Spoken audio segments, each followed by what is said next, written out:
I'll never forget the way the evening started. It should have been a celebration, a simple gathering of friends to mark a special occasion. We had made plans weeks in advance. Careful to choose a place that was more than just a meal, it was an experience. The kind of place where the food was as much about artistry as it was about flavor. Where the ambience was carefully curated to make you feel special the moment you stepped through the door. We'd chosen the Grand Oak Grill, an upscale restaurant tucked in the heart of New York City, known for its exclusivity and sophisticated clientele. A place that seemed to promise an escape from the ordinary. It was me, Derrick Thompson, and my closest friends, Ashley, Marcus, and Kyle. We'd all been looking forward to this for days. It wasn't just the food that excited us. It was the chance to unwind, laugh together, and celebrate the little victories in life that sometimes go unnoticed. Ashley, with her usual spark, had even joked about how we'd finally arrived by securing a reservation at such a high-profile place. It felt like an achievement, one of those moments where you feel like you're part of something bigger, where the world opens up to you just a little bit more. We were ready for a night of fine dining, good conversation, and the joy of being surrounded by people who mattered. We arrived at the Grand Oak Grill dressed to impress. The hostess, with her crisp uniform and an expression that seemed to blend indifference and professionalism, greeted us. But the moment she looked at the reservation list, her face shifted. There was a slight furrow in her brow, followed by a small shake of the head. "I'm sorry, sir, but I don't see your name here," she said, her tone polite but distant. It was one of those moments where your heart stops for a beat. The kind of uncertainty that creeps in before you can fully process what's happening. We had a reservation. We had confirmed it earlier in the week. And we had even double-checked the time earlier that afternoon. This wasn't supposed to happen. "Are you sure?" I asked, trying to stay calm.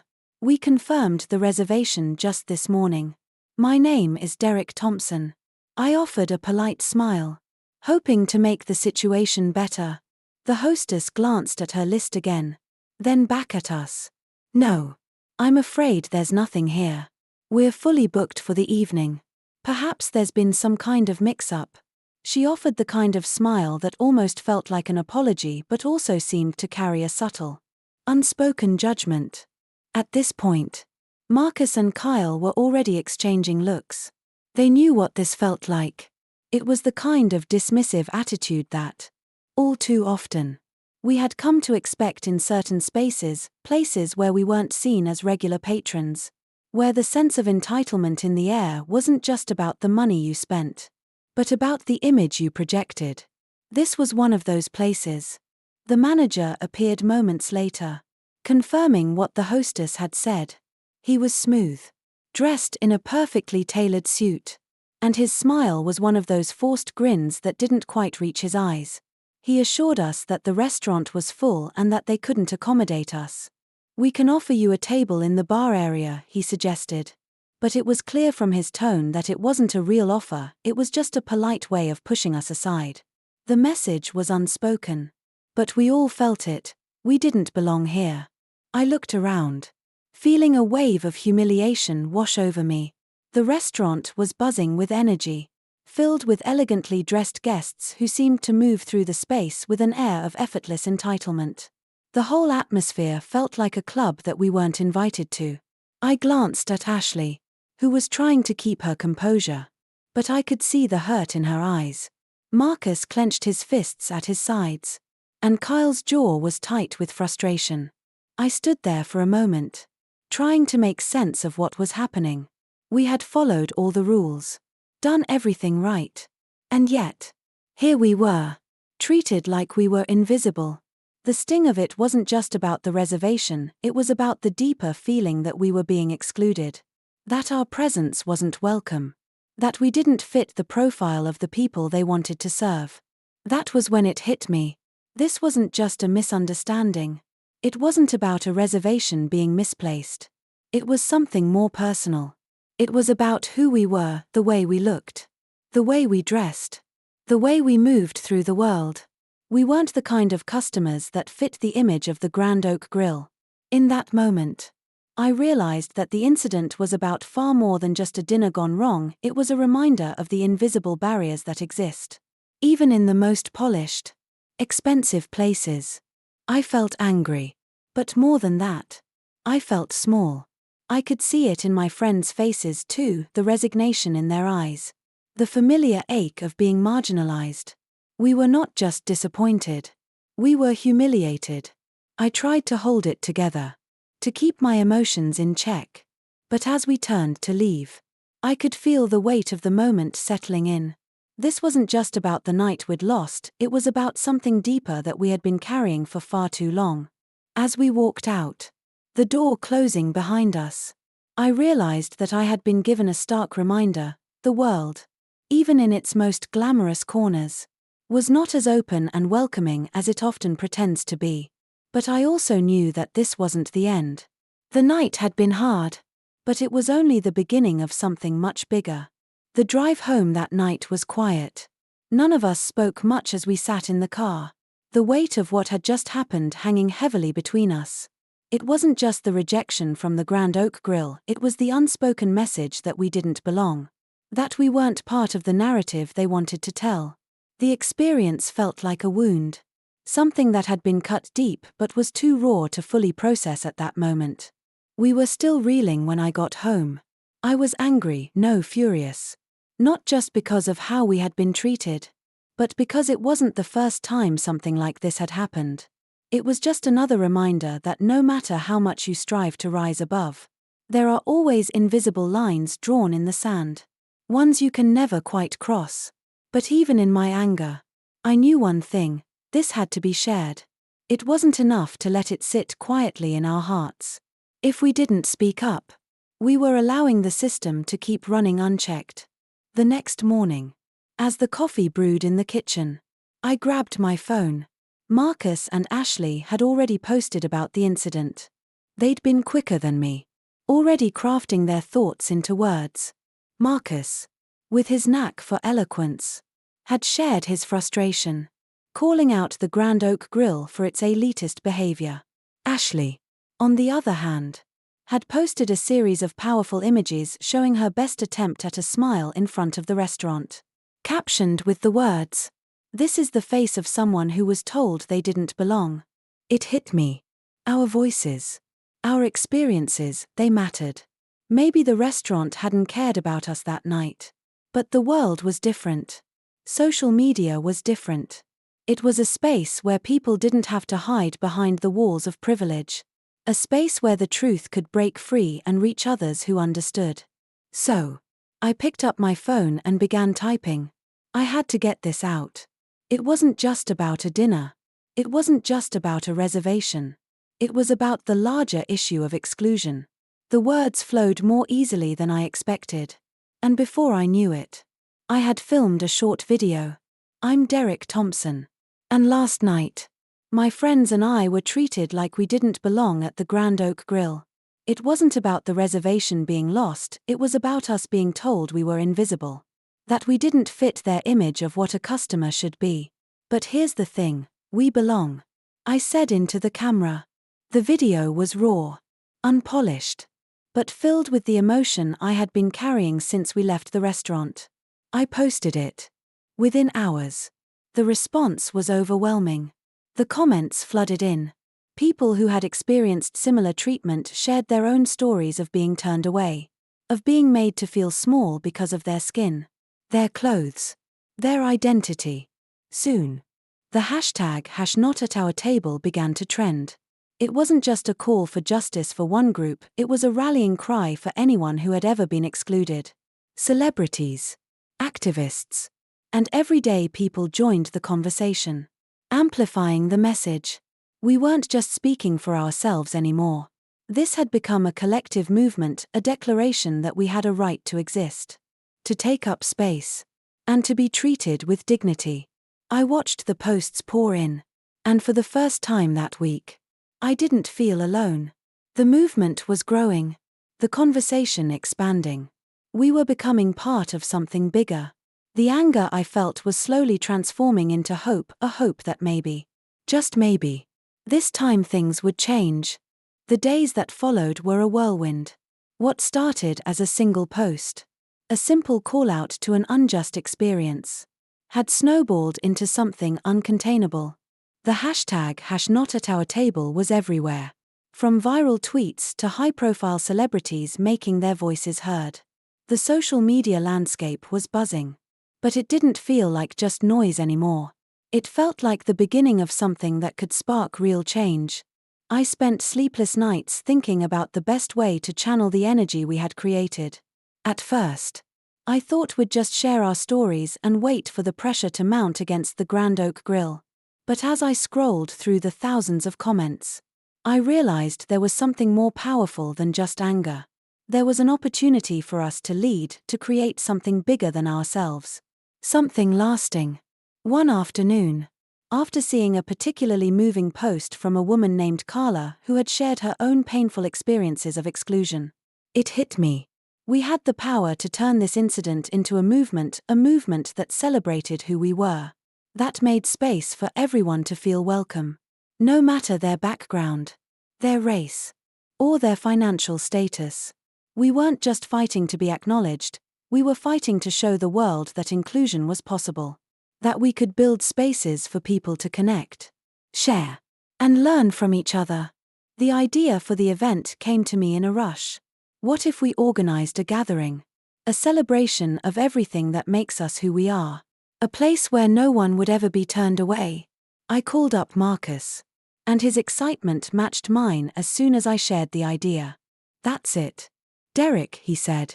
Let's create a space that represents what this movement is about. We'll bring in artists, musicians, chefs, everyone who's been silenced by the powers that be, and let them take center stage.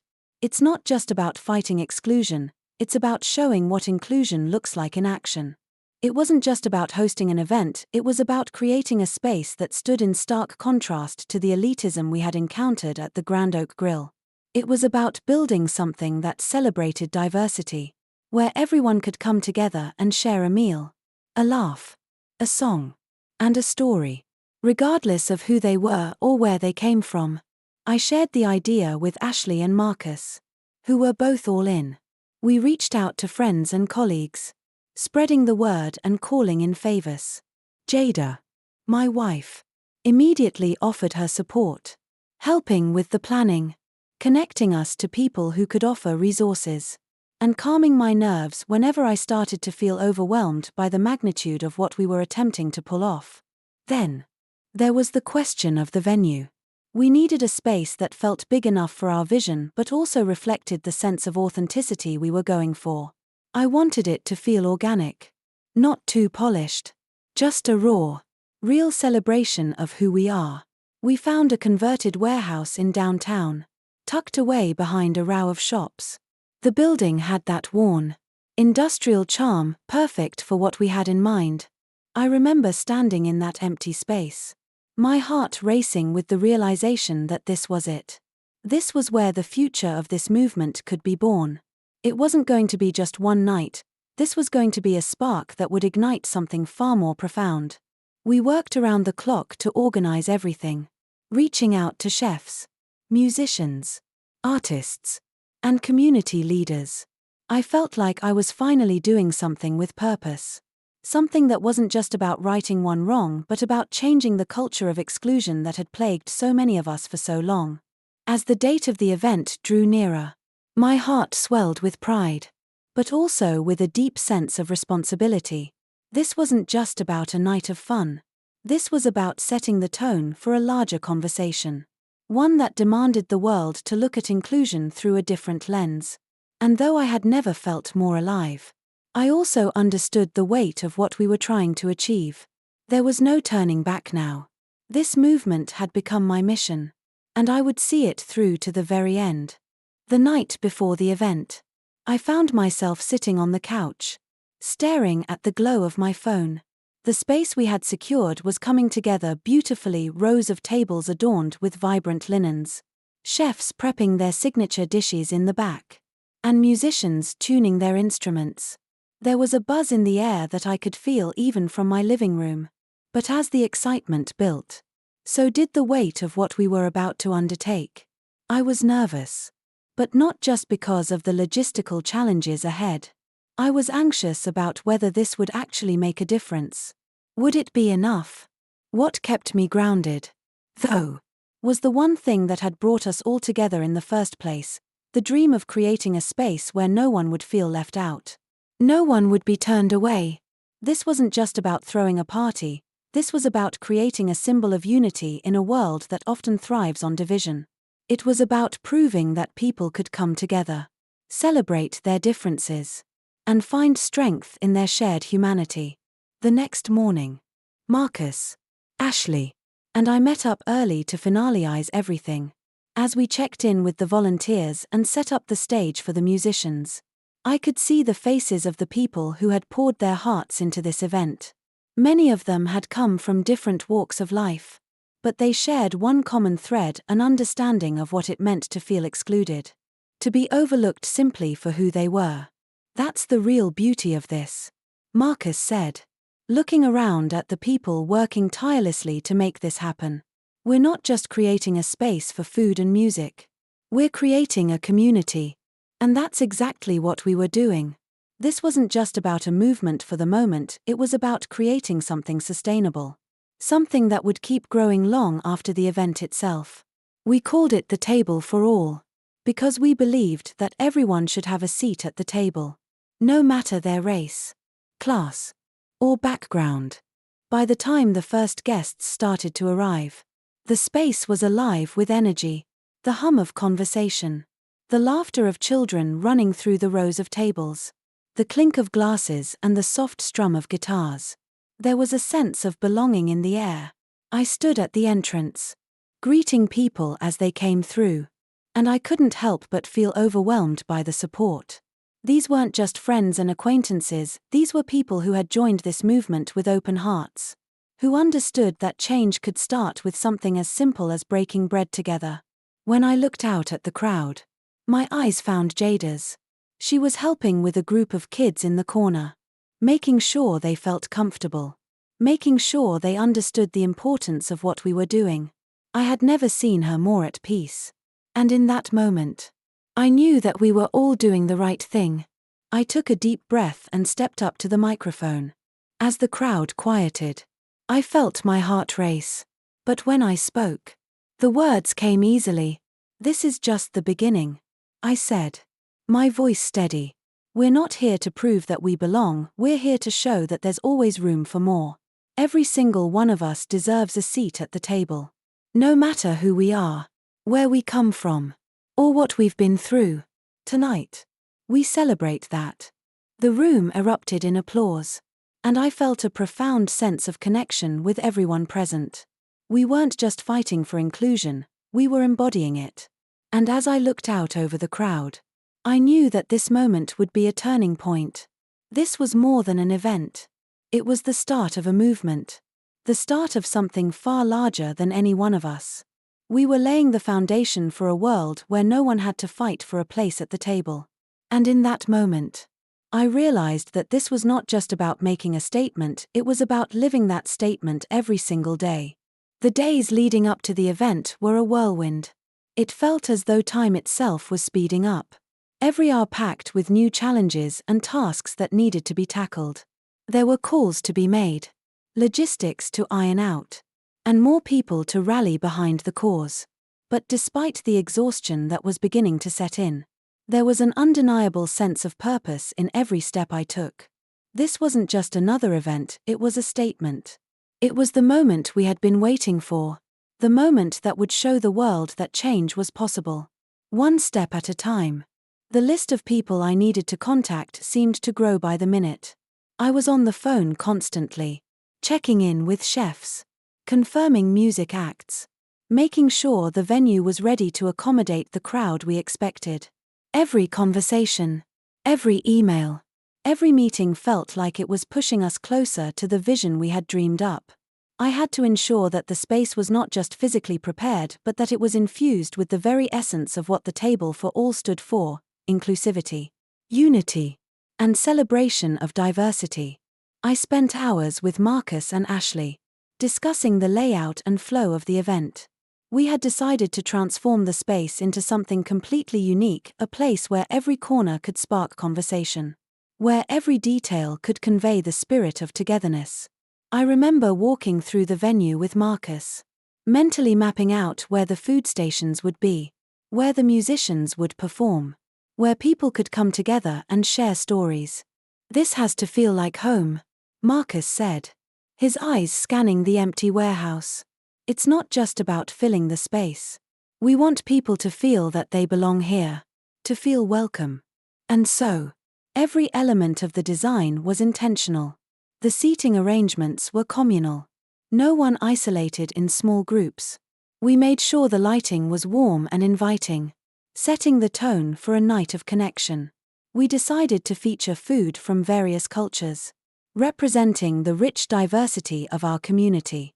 Every dish was a conversation waiting to be had, a bridge between people who might otherwise never have crossed paths. As the event drew closer, I found myself discussing the deeper impact of this project with Jada. She had always been my pillar of support. And now, she was becoming a driving force behind the movement. 2.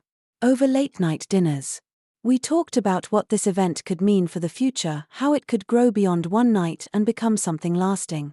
"Will," she said one night, her voice calm but resolute, "what you're doing is bigger than anything we've done before. This isn't just about having a seat at the table, it's about creating the space where everyone can truly be themselves, where they don't have to fight to be seen." I could hear the passion in her words. She was right. This wasn't just an event, it was a way of life. And for the first time, I began to realize that this was bigger than any single movement or cause. It was about creating a new kind of world. One where love, empathy, and respect could thrive. Where every person could walk into a room and know that they were valued.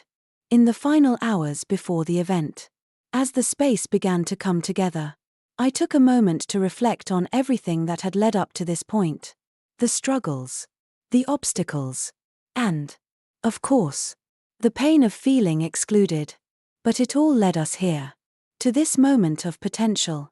And I knew, deep in my heart, that the table for all wasn't just a dream anymore. It was a reality.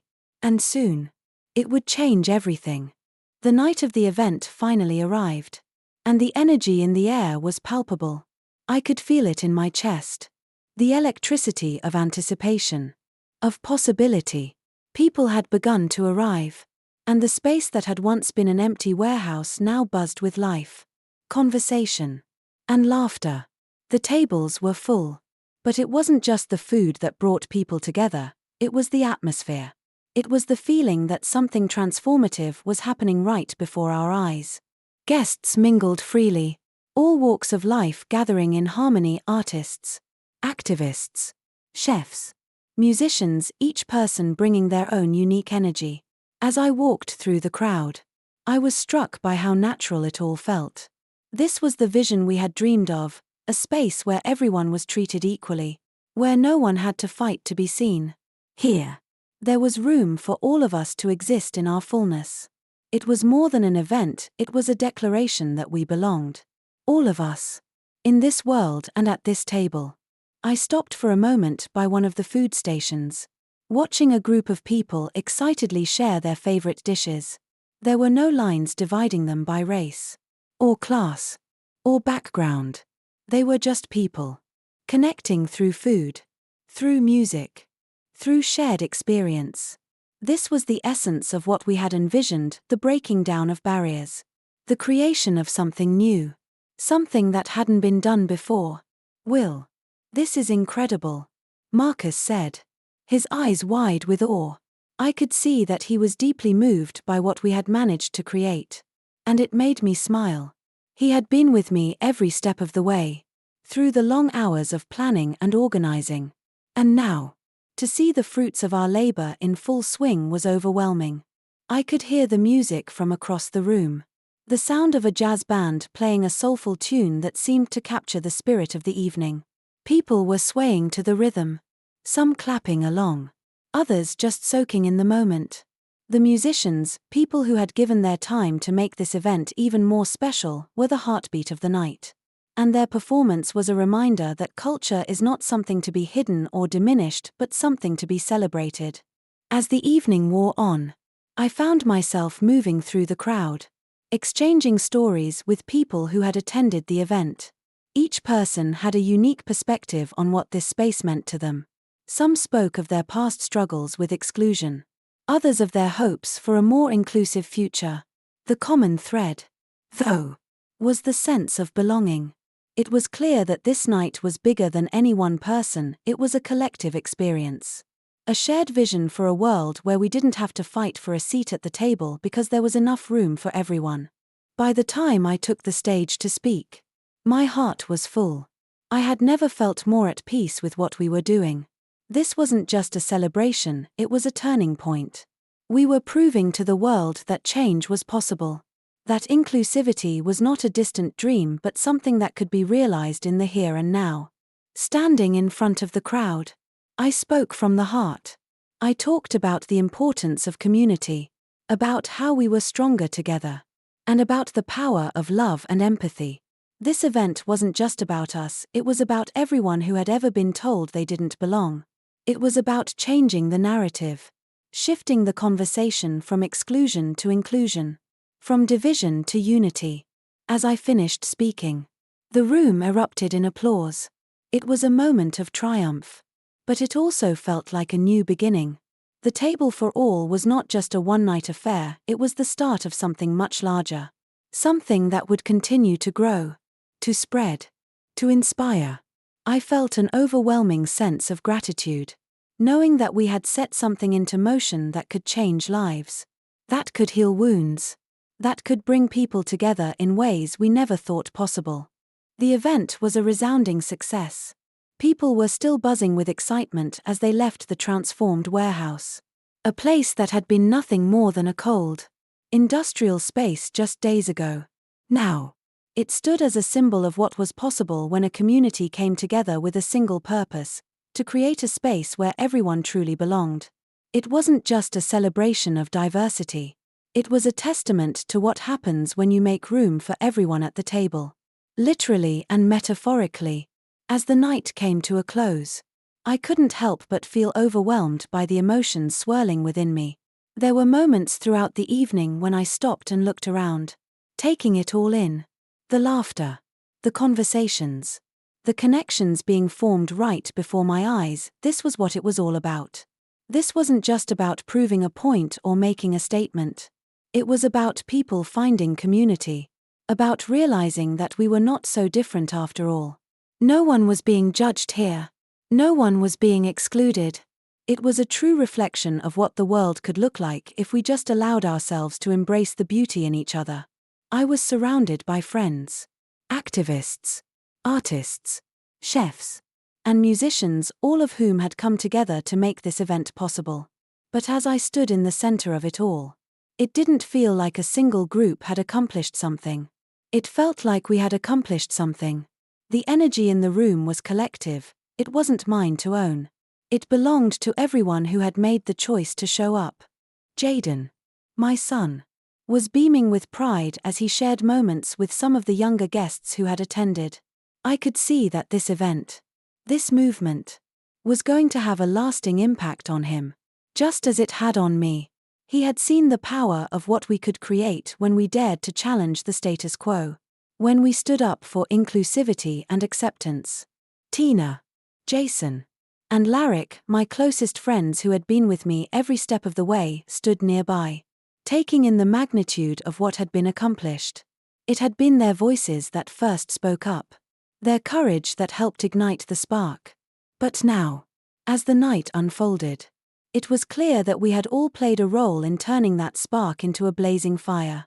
Later that evening, when the last guests had departed and the lights in the warehouse dimmed, I sat alone for a few moments, allowing myself the space to reflect on everything that had happened. The emotional weight of the evening finally hit me. It wasn't just that we had created an event, it was that we had created a movement. A living, breathing testament to the power of unity and inclusion. It was proof that love, empathy, and understanding could bring about real change. Not just for a night, but for generations to come. And as I sat there, thinking of everything we had accomplished, I realized something important. This event wasn't the end. It wasn't a culmination. It was just the beginning. We had sparked something that couldn't be extinguished. The seeds we had planted that night were already taking root. And I knew that the table for all would continue to grow, not just in Los Angeles but across the country. And with that thought, I smiled to myself.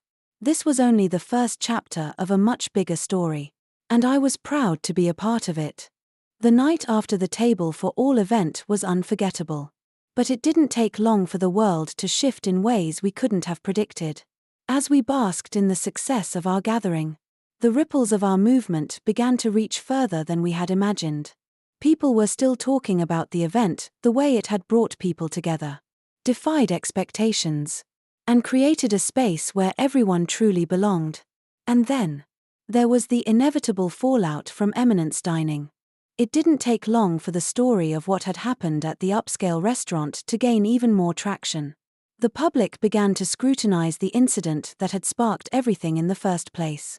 Celebrities, activists, and regular people alike began to call out Eminence Dining, demanding accountability. The once beloved institution, known for its exclusivity, was now being publicly dissected, analyzed, and criticized for its actions. And yet, despite the mounting backlash, the restaurant seemed to think it could simply weather the storm. Their response was dismissive at best, and their attempts at issuing apologies felt rehearsed, insincere, and too little, too late. They apologized for the specific incident, of course, but it was clear to anyone paying attention that this wasn't an isolated case. It wasn't just about one reservation. It was about a deeper, systemic issue of exclusion that had been baked into their culture for far too long. Soon, former employees began speaking out, sharing their stories of bias and discrimination they had witnessed firsthand. Former customers came forward, talking about their own experiences of being treated as if they didn't belong. The more stories came to light, the clearer it became that Eminence Dining had fostered an environment where privilege and exclusion were allowed to thrive. The public began to rally around these voices, and it was becoming harder and harder for the restaurant to ignore the reality of the situation. What had started as a simple incident, one dinner reservation lost in the system, had now escalated into something much larger. The hashtag #NotAtOurTable had become a rallying cry, not just for those who had been turned away from Eminence Dining, but for anyone who had ever been made to feel like they didn't belong. And as that conversation grew, the pressure on the restaurant to act grew with it. But Eminence Dining, stubborn as it was, didn't seem willing to change. They seemed to think that their high-end status, their reputation, and their exclusive clientele could protect them from the fallout. Yet, the public was no longer interested in what the restaurant had to offer. What had been a symbol of prestige and elitism quickly became a symbol of exclusion. People voted with their feet, reservations dwindled, and social media filled with stories of others who had faced similar treatment at the restaurant. It wasn't long before the inevitable happened. The doors to Eminence Dining closed for good. The restaurant, once the epitome of luxury, had become a casualty of its own arrogance. It was a stark reminder that when people stand up for what is right, the consequences can be swift and unforgiving. But for us, for the movement that had grown from one night of unity, this wasn't a moment to celebrate the fall of a restaurant. This was a moment to reflect on something much larger, the power of collective action, the importance of standing up against exclusion, and the unwavering truth that we all have a seat at the table. As the restaurant's closure made headlines, I couldn't help but think about what it meant. It wasn't just the end of an institution. It was a sign that things were shifting, a sign that our voices were being heard. And while the closure of Eminence Dining marked the end of one chapter, it was also the beginning of a new one, where every table was meant for everyone. With Eminence Dining no longer in the picture, something remarkable started to take shape. The closure of the restaurant wasn't just the end of an elitist institution, it was the beginning of something far more profound. The movement we had sparked with the table for all began to grow. And it was clear that it wasn't just a one-time event. It had evolved into a call for something deeper. Something lasting.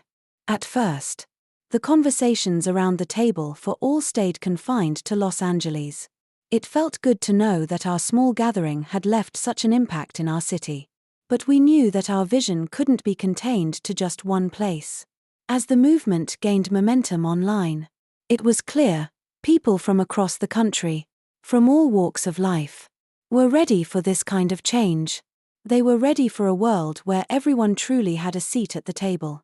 And they were ready to create it. The stories began to flood in.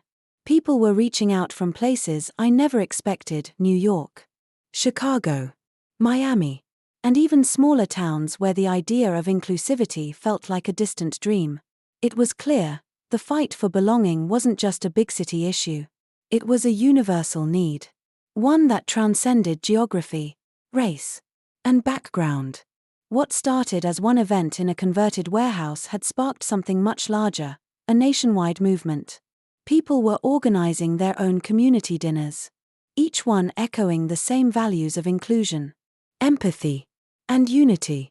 It wasn't always easy, but the idea had taken hold. There was a sense of urgency now. People understood that the table for all wasn't just about a dinner, it was about building a new kind of society. One based on shared experiences, open minds, and a collective desire for change. As more events were planned, it became evident that this wasn't just a temporary fad. It was a shift in the way people viewed their own communities. What we had learned through our own experience was clear: creating a space for diversity and inclusion required constant effort. It wasn't just about opening the doors for one night, it was about building an environment where everyone felt they could show up, be seen, and be valued every day. A year after our first event, I was invited to speak at a larger venue in New York City. The heart of it all. It was humbling. Standing before so many people who had been inspired by what we had started. The movement had only grown in strength. And now it was a nationwide conversation. We had sparked something bigger than ourselves. Something that would continue long after the tables had been cleared. The music had stopped. And the lights had gone out. But even as we celebrated how far the movement had come, there was still so much work to be done. The fight for inclusion wasn't over. In fact, it was only just beginning. As I spoke to the crowd that evening, I reminded them that the table for all was not a one-time event. It was a lifelong commitment to making the world a better, more inclusive place. I could see the fire in the eyes of everyone in the room. They were ready. They understood that this movement wasn't about us, it was about everyone. And that's when I knew we were on the right path. The table for all had become a symbol of hope, a symbol of unity, where every voice was heard, where everyone could find their place, and where change was no longer just a dream. It was now a reality. As we walked out of the venue that night, I felt an overwhelming sense of gratitude. The work wasn't over, but I could see that we were creating a future where everyone truly had a seat at the table. And for the first time, it felt like the world was ready to listen. As the movement continued to grow, each of us, those of us who had started the table for all, found ourselves reflecting on the profound lessons we had learned from this journey. It was clear that while the impact had been widespread, it had also been deeply personal. What had begun as a simple response to injustice had transformed into something more meaningful, something that changed us as individuals, as friends, and as a collective force for change. Now, each of us took a moment to reflect on the lessons we had gleaned from the experience. For me, the most profound lesson I learned was the power of vulnerability. Standing up and speaking out about our mistreatment at Eminence Dining wasn't easy, but it was necessary. At first, I felt conflicted, unsure if it was worth the risk. But when I shared my story, when I allowed myself to be vulnerable, something incredible happened. People listened. People connected with my experience, with my raw emotion. It wasn't the polished version of myself that resonated, it was the real, unfiltered version. That's what brought others into the movement. That's what made the table for all a reality. Vulnerability isn't weakness, it's the bridge that connects us all. It's what allows us to be seen, heard, and, ultimately, to make lasting change. Tina, who had been with me through it all, found her own lesson in unity. We didn't win this alone, she told me one evening, reflecting on the success of the movement. It was the collective effort. The way we all came together and shared our voices. That's the real power. Tina had always been the quiet force behind the scenes. But over time, she saw how much strength there was in community. When we joined forces with others. When we listened to their stories. We grew stronger. It wasn't just about one voice rising above the others, it was about creating a chorus of voices. Diverse and powerful. All standing together. Her lesson was clear: unity creates change. And change is never achieved in isolation. Jason had always been the one to take action. Quick to organize. Quick to make things happen. But as we continued on this journey, he realized that leadership wasn't just about being the first to act, it was about empowering others. Leadership, he said, isn't about telling people what to do. It's about giving them the courage to step up and lead themselves. In our movement, Jason's role evolved from being the one with the plan to being the one who inspired others to find their own voice. He came to understand that true leadership is about lifting others up. And sometimes, it means stepping back to let others shine. His lesson was about the importance of empowering others to lead, and how leadership is ultimately about building a community where everyone has a voice. For Derrick, the lesson was simple but powerful: persistence. The world won't change overnight, he reminded us frequently, but that doesn't mean we stop. Throughout our journey, there were moments when we felt exhausted, when it seemed like the world wasn't listening, or when the challenges ahead felt insurmountable. But Derrick's unwavering persistence kept us going. He taught us that real change takes time, and there will always be setbacks. The key is not to be discouraged, but to keep pushing forward, even when the road is tough. His lesson was about the value of persistence and the strength we find in continuing to move forward, no matter the obstacles. Finally, Jaden, my son, who had watched the movement grow and who had become an essential part of spreading our message, shared his lesson: the future is ours. We are the ones who get to decide what kind of world we want to live in. His words hit me with a clarity that only a young person could provide. It was easy to think that the changes we were fighting for were for the future generations. But Jaden reminded us that the change was happening right now. The world wasn't just something we inherited, it was something we could shape. His lesson was about ownership and responsibility. We had the power to create the future we wanted. And it began with the actions we took today. As we all gathered together in the aftermath of the Table for All, we realized that each of us had been transformed by the journey. What we had learned about vulnerability, unity, leadership, persistence, and the power of the future had become the bedrock of the movement. And more importantly, they were the lessons we would carry with us. Lessons that would continue to guide our actions for years to come. Looking back, it was clear, the journey wasn't just about organizing one event. It was about learning how to live in a world where everyone truly belongs. And in the end, the greatest lesson of all was that change is possible, and it starts with each of us taking a seat at the table and making room for others.